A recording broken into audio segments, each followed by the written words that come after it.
All India Radio presents Morning News.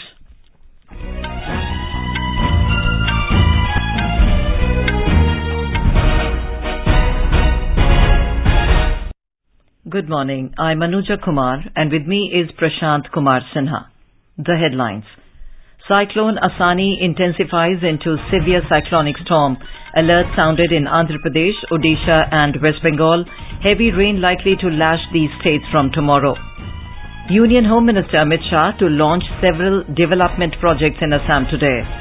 Punjab Police foils a terror plot, arrests 2 terrorists with 2.5 kg of RDX. Bihar Public Service Commission cancels combined competitive preliminary exam following question paper leak. G7 countries pledge to phase out imports of Russian oil over Ukraine issue. US announces new sanctions against Russian companies. In badminton, Indian men's beat Germany 5-0 in Thomas Cup. Women's team defeats Canada 4-1 in Uber Cup. IBA Women's World Boxing Championships begin today in Istanbul. Lovlina Borgohain to begin India's campaign on opening day. And in IPL cricket, Chennai Super Kings defeat Delhi Capitals by 91 runs in Navi Mumbai.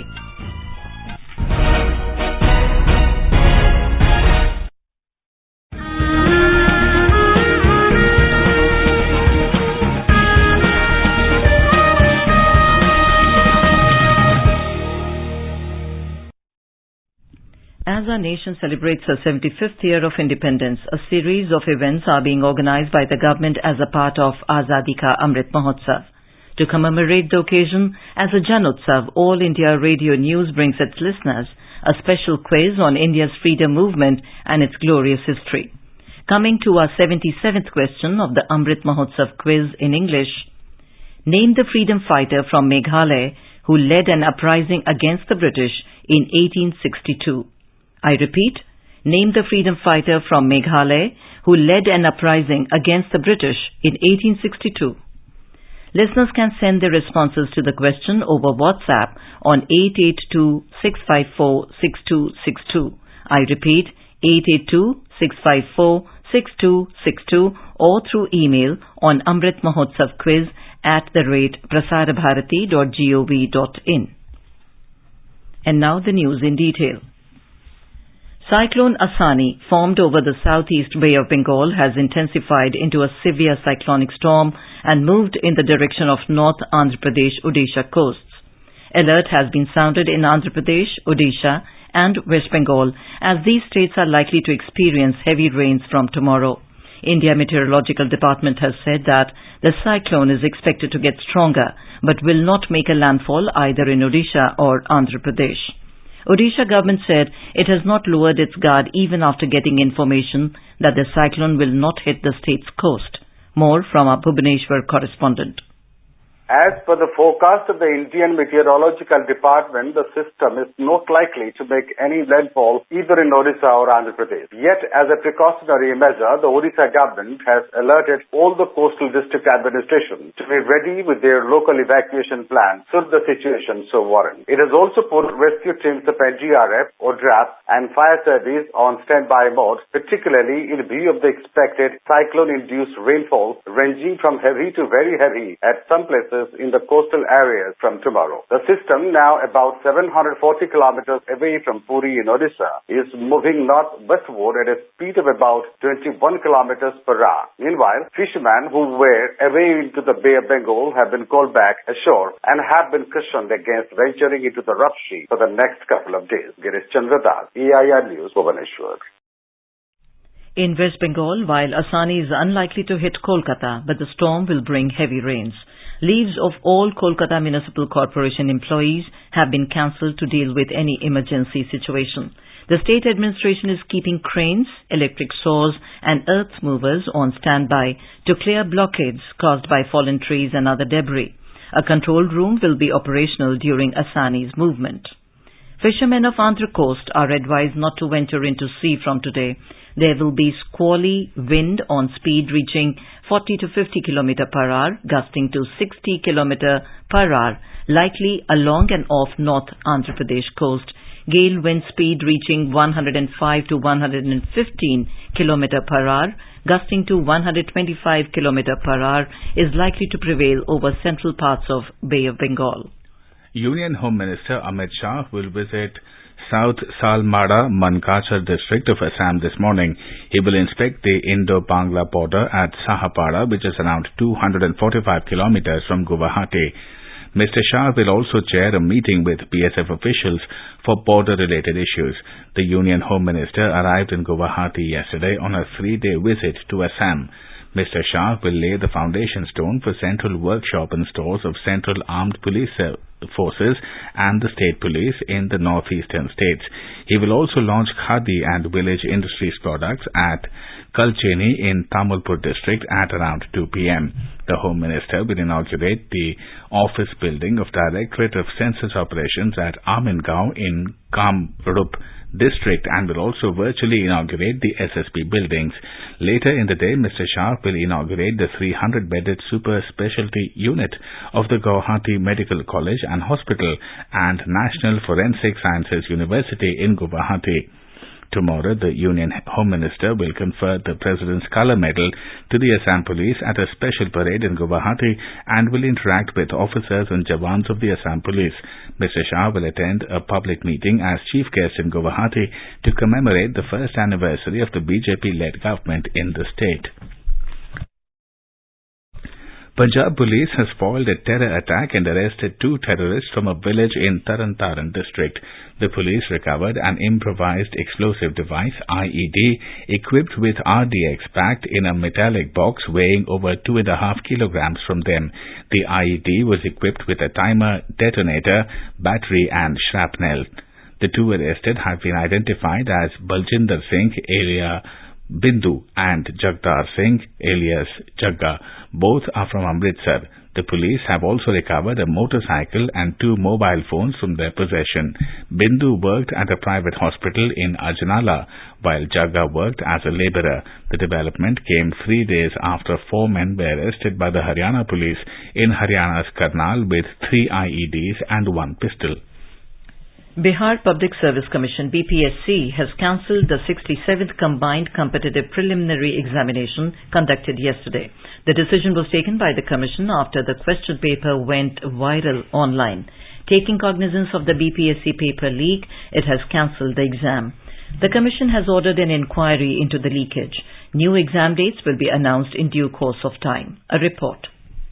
BPSC Chairman R.K. Mahajan said the matter has been reported with the respective authorities and the cyber cell is looking into the matter now. DGP S.K. Singhal said Economic Offence Unit EOU of the state government has been instructed to inquire paper leak of BPSC PT examination. ADG Nayyar Hasnain Khan is leading the inquiry team. The team is taking help of cyber cell. The inquiry team reached BPSC office last night and inquired about dispatch process of question paper to the center. The team talked to BPSC chairman and examination controller in this regard. The DGP said evidence is being scientifically analyzed. Krishna Kumar Lal, AIR News, Patna. Pradhan Mantri Suraksha Bima Yojana, Pradhan Mantri Jeevan Jyoti Bima Yojana and Atal Pension Yojana today complete 7 years of providing social security net. The schemes were launched by Prime Minister Narendra Modi on the 9th of May 2015 in Kolkata, West Bengal. These schemes have been successful in providing affordable insurance and security to people. More from our correspondent. In order to ensure that the people from the unorganized section of the country are financially secure, the government launched 2 insurance schemes, Pradhan Mantri Jeevan Jyoti Bima Yojana and Pradhan Mantri Suraksha Bima Yojana, and introduced Atal Pension Yojana to cover the exigencies in the old age. While the Pradhan Mantri Jeevan Jyoti Bima Yojana and Pradhan Mantri Suraksha Bima Yojana provide access to low-cost life or accidental insurance cover to the people, the Atal Pension Yojana provides an opportunity for saving in the present for getting a regular pension in the old age. As on 27th of last month, the cumulative enrollments under the Pradhan Mantri Jeevan Jyoti Bima Yojana have been more than 12.76 crore and an amount of 11,522 crore rupees have been paid for over 5,76,000 claims. The cumulative enrollments under the Pradhan Mantri Suraksha Bima Yojana have been more than 28.37 crore. An amount of 1,930 crore rupees have been paid for over 97,000 claims. More than 4 crore individuals have subscribed to the Atal Pension Yojana. Anupam Mishra, AR News, Delhi. In Madhya Pradesh, Chief Minister Shivraj Singh Chauhan, while launching the Ladli Lakshmi Scheme 2.0, has announced that the state government will pay the entire fee of Ladli Lakshmis if they take admission in medical, IIT, IIM or any institute. Ladli Lakshmi Utsav will also be celebrated in Madhya Pradesh from the 2nd of May to the 12th of May every year. In Madhya Pradesh, more than 42 lakh girls have been registered till April of this year under the Ladli Lakshmi scheme. A report. Chief Minister Shivraj Singh Chauhan announced that 25,000 rupees will be given separately by the state government in 2 installments to the Ladli Lakshmis who take admission in the college. The Chief Minister stressed upon the girls to worry about their studies instead of worrying about the fees. Shri Chauhan also announced to give Ladli Lakshmi Panchayat status to the panchayats who working for the betterment of the girls. About 7,500 Ladli Lakshmi daughters were present in this program organized yesterday at Lal Parade Ground in Bhopal. Apart from this, a large number of Ladli Lakshmis from all over the state participated in this program virtually. The Chief Minister also launched Ladli E-Samvad app. Sanjeev Sharma, AIR News, Bhopal. Union Finance Minister Nirmala Sitharaman said the centre has cleared GST dues to the states up to January of this year. Addressing the anniversary event of the political magazine Tughlaq in Chennai last evening, she said the remaining 2 months' dues worth 78,000 crore rupees for the last financial year would be disbursed soon. She said when the GST collection in 2020 fell behind the expected level, 1.1 lakh crore rupees has been borrowed to give to the states and 1.5 lakh crore rupees has been given the next year. India's COVID vaccination coverage has crossed 190 crore 33 lakh mark. More than 11,93,000 vaccine doses were administered yesterday. Union Health and Family Welfare Ministry said over 4 crore 3 lakh vaccine doses have been administered to 12 to 14 years age group so far. Over 2 crore 96 lakh and 61,000 precaution doses have been administered so far to the identified categories of beneficiaries, including healthcare workers, frontline workers, and people above 18 years of age. President Ramnath Kovind praised the role of IIM Nagpur of being regional innovation organizer. He said the institute will work as a business incubator and help the industries in the region to realize the dream of Atmanirbhar Bharat. President Kovind was speaking while inaugurating the new permanent and expanded campus of Indian Institute of Management at Nagpur yesterday. The President said the present ecosystem at IIM Nagpur will promote among the students a mindset of becoming job creators instead of being job seekers.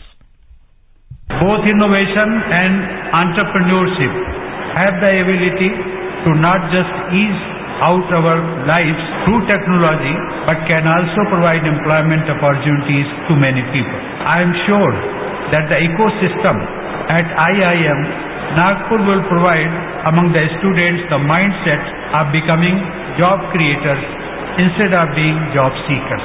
What requires is a spark from bright minds like you to bring these together. You are listening to the morning news on All India Radio. A reminder of the headlines before we move on.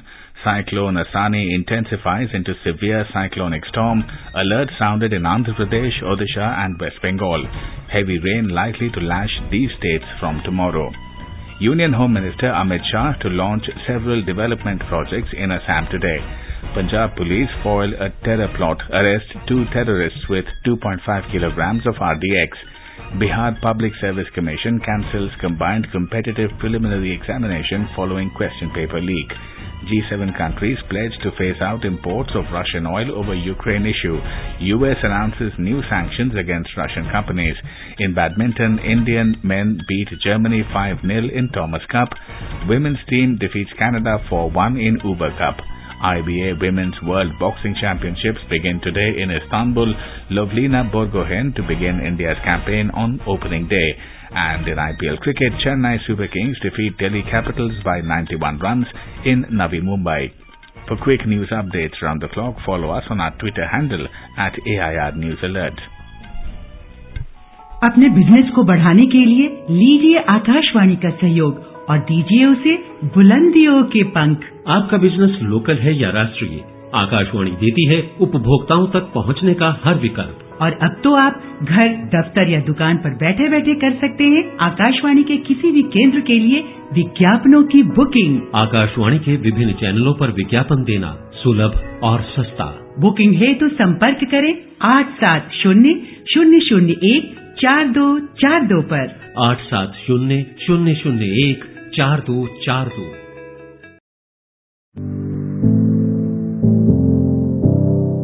क्या आप competitive exam की तैयारी कर रहे हैं? All India radio के programme अभ्यास में हमारे विशेषज्ञ आपके सवालों का देंगे जवाब। शनिवार रात 9:30 बजे FM गोल्ड पर। इस बार का विषय है इंडियन हिस्ट्री और हमारे एक्सपर्ट हैं डॉक्टर मलय नीरव। प्रश्न भेजने की अंतिम तारीख है 11 मई। आप इससे जुड़े सवाल व्हाट्सएप करें 9289094044 पर या सवाल ईमेल भी कर सकते हैं abhyas.airnews@gmail.com पर। आपका अभ्यास हमारा प्रयास। Welcome back to the morning news on All India Radio.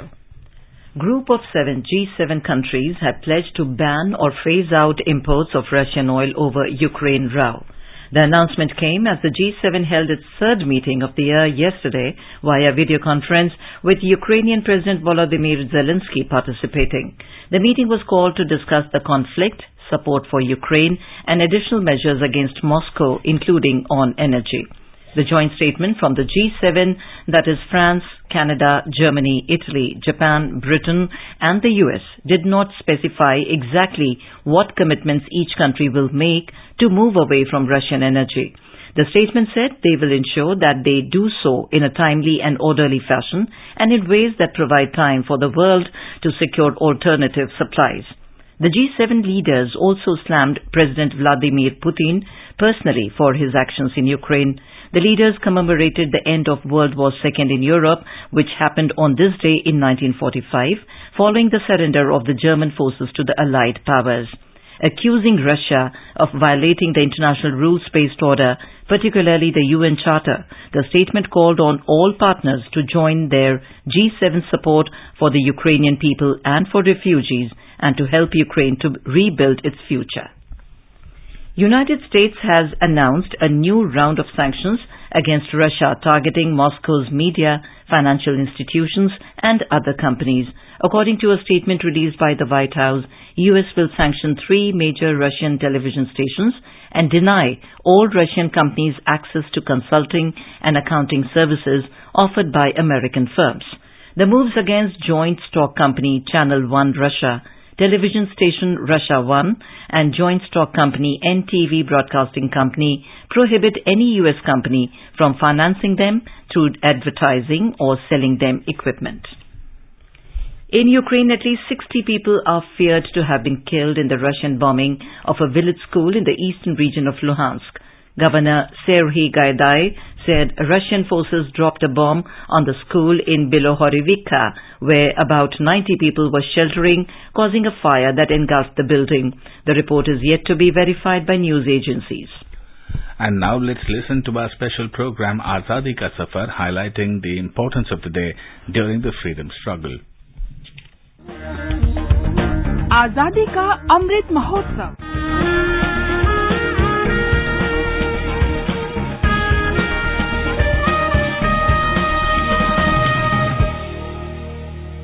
Azadi Ka Safar with AIR News, Birth of a Nation. India's glorious freedom struggle is one of the greatest struggles the modern world has ever witnessed. AIR News brings you a glimpse of this struggle every day.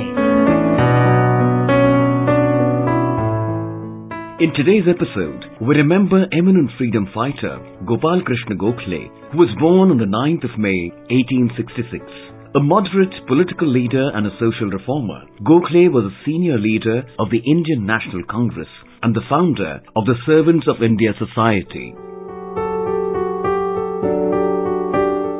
Gokhale was famously a mentor to Mahatma Gandhi. Gandhiji recognized Gokhale as an admirable leader and master politician, describing him as pure as crystal, gentle as a lamb, brave as a lion, and chivalrous to a fault, and the most perfect man in the political field. Recalling his first meeting with Gokhale in Pune on October the 12th, 1896, Gandhiji wrote, I met Gokhale.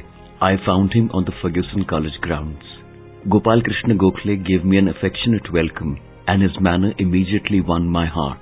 With him, this was my first meeting, and yet it seemed as though we were renewing an old friendship. So Firoz Shah had seemed to me like the Himalaya, the Lokmanya like the ocean, but Gokhale was as the Ganges. One could have a refreshing bath in the holy river. The Himalaya was unscalable, and one could not easily launch forth on the sea. But the Ganges invited one to its bosom. It was a joy to be on it with a boat and an oar. Gokhale closely examined me, as a schoolmaster would examine a candidate seeking admission to a school. He told me whom to approach and how to approach them. He asked to have a look at my speech. He assured me that he was always at my disposal and sent me away exultantly happy. In the sphere of politics, the place that Gokhale occupied in my heart during his lifetime, and occupies even now, was and is absolutely unique. Gopal Krishna Gokhale died on the 19th of February, 1915. We salute this great nationalist.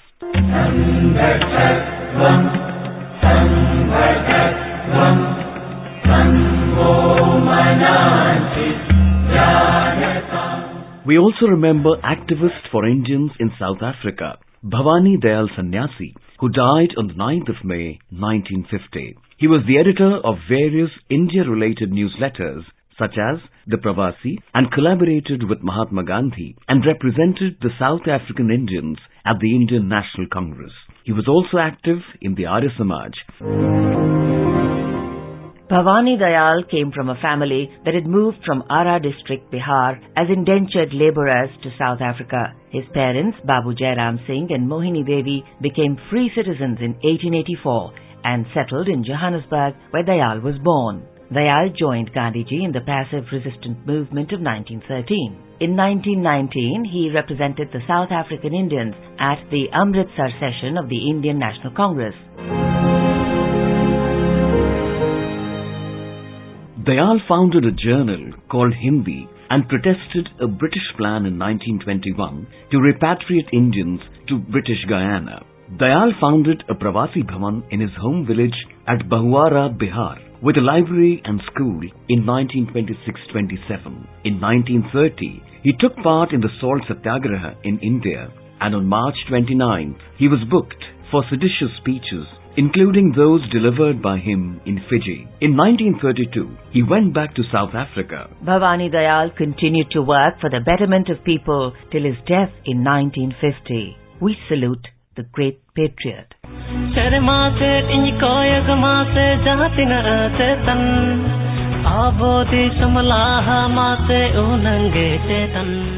We remember independence activists Narayan Murmu, Baju Murmu and Baidyanath Tudu, who were arrested on the 9th of May 1943 for taking part in the Quit India movement. The three were residents of village Dumaria, Santhal Parganas, Jharkhand, and also took part in the Lathi Pahad agitation. They died during their internment. We salute the great martyrs.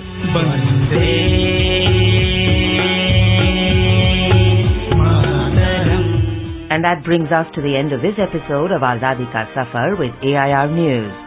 See you in the next episode tomorrow.